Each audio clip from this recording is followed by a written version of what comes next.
guys, we back with another one, man, and we got to talk about this Morant good in the West thing, and this is why the Golden State Warriors never took them seriously as a rivalry, because Golden State knew that you don't always get the team that you get up to play. There's steps to it, and you may face someone else before you get to them. They were thinking we just beat Golden State and go win the championship. No. You guys gonna have to beat LeBron, AD. You probably would have had to face KD and Chris Paul and Devin Booker. Like, you don't always get the matchup you think you want. They could either be better for this or worse for this, but they're gonna have to make some changes to their roster. Jaren Jackson Jr. was very underwhelming whenever it was time to be big time. Dylan Brooks has got to go. Morant has to be more humble during the season, make better decisions on and off the court, which he said in his press conference. But check this out. He addressed his good in the West claims, and this is what he had to say. Who do you look at around the league as you're studying and say, we're going to have to run through them? Celtics. No one in the West? Nah, I'm fine in the West.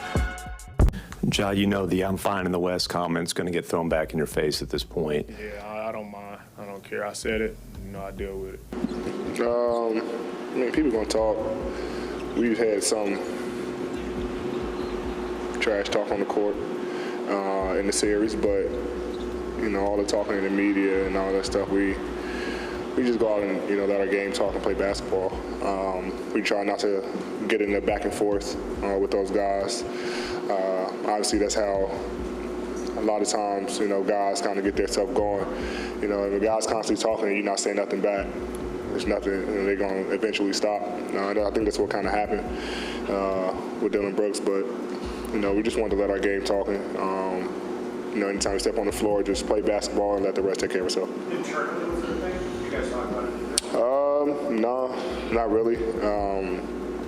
I think, it was really, Bron and Brooks kind of going at it.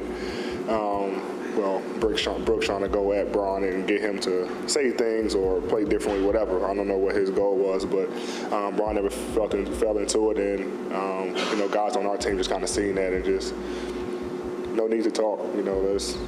Bron said some things in the media about he don't want to deal with that. He just want to play, and I think God just kind of probably just heard it and just kind of followed suit and didn't really worry about it. Tough series, obviously respect to Memphis. Tough team, number 2 seed for a reason. The battle every night, but we got it done. We wait and see who we play on Sunday. It's fun, man. I love it. You gotta love it. You gotta love it and respect to them. But once the second round gets harder and harder, you gotta get better and better. How does the game of basketball keep you young? Obviously, as I get older, I'm playing with much younger guys. I think my boys keep me young, meaning my sons, they keep me young. So, usually before games, I watch a lot of film on the opponent. But my son Bryce actually had an AAU game, EYBL game in Phoenix tonight. So up until probably about 45 minutes on the clock, I was watching his game. And watching him going out there and performing and seeing him play, that kind of inspired me as well. It kept me young tonight.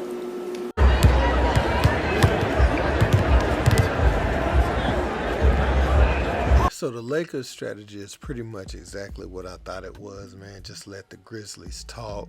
Don't give them that energy to feed off of. Don't play into the style that they would like to play in. And some may say it's cowardice, but these guys probably aren't big talkers, so they're not saying much. Austin Reeves said he was him, so he talked a little bit of normal trash, but it wasn't like guaranteeing wins or guaranteeing that, they were going to come out on top and go back in game 7 or, calling players old or saying they're washed up or anything like that. It wasn't that type of trash talk. It was just basic trash talk. And, it was good to see Josh say he's going to have to deal with that. He absolutely is. Everyone is going to be talking about it come Monday on various shows. And it's just a culmination of a lot of things that happened this season. It's a fitting in to what the Grizzlies have been through this year. You think about Ja Morant missing those critical 8 games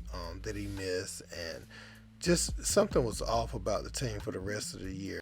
Tyus Jones, his role was changed, and somebody was trying to just grab the leadership role of the team. You know what I'm saying? Like, it was a clear void when Ja went through this last thing. And I feel like he was probably a little bit better leader before that, but I feel like that void was much more clear. And when I say that, I don't mean just him speaking vocally.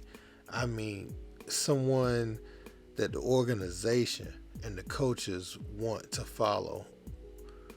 You know, like someone that they want other players to follow. I don't feel like his behavior nor his decision making off the floor were conducive to to benefiting the team. And it showed, man. They all fell apart. Everybody fell apart, in this series. And they tried to be humble too late. I mean, it's already the Grizzlies who said they were good in the West. They ain't worried about nobody but the Boston Celtics. And now they're out in the first round.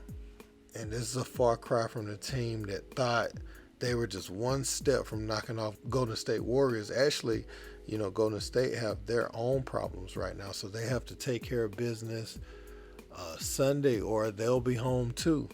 So it just shows you, your window isn't as big as you think it is. These dynasties are not easy to create, much less maintain. What the Warriors have done, if they don't win another championship or win another playoff game, they're already cemented. The Grizzlies were speaking as if they had already done that, and that's why Steph, Clay, Draymond, all of them were saying what they were saying.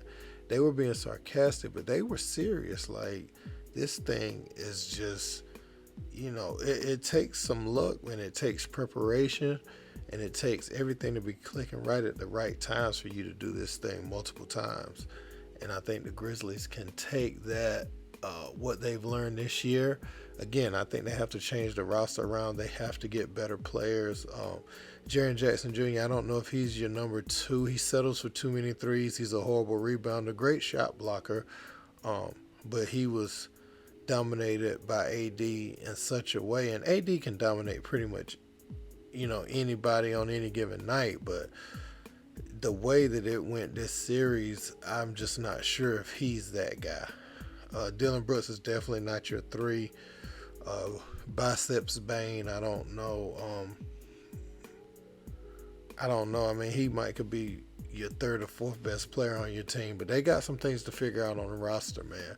Maybe go see I don't know. I don't know if that will work either. They actually need more of an identity. It would have helped them to have like a Josh Hart or somebody like the Knicks got. But shoot, I ain't going to talk about this all night, man. Let me know what you think in the comments. Don't forget to like, share, and subscribe. Until next time, peace.